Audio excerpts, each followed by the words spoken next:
So ayan no. Na-adjustin po tayo dito mga ka-viewers no. Pagagandahin po natin to. Yung ganito mo, yung nilalagyan ng shock.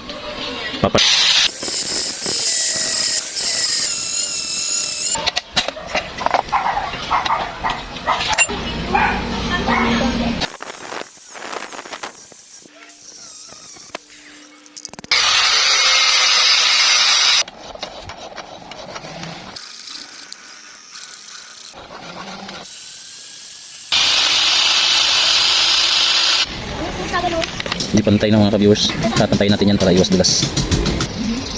Yung itong bago na to inayos ko. Yan, dikit na siya masyado no. Yan. Yung kon sa telescopic, yung pisa niya. So gagamitin ko po siyang para dito. Kasi inalis ko na to, yung kanina. Ito yung ilalagay ko dito. Tamang-tama po siya dito. So ayan. Dito yung ilalagay ko na nut. Lapos po yan no, para matibay. Diretso.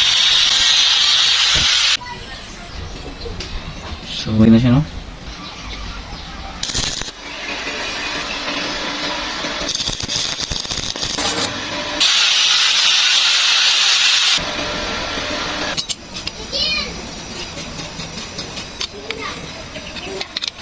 Stainless po yung adjuster niya mga viewers. Bali, i-oversize ko na po yung adjuster niya, no?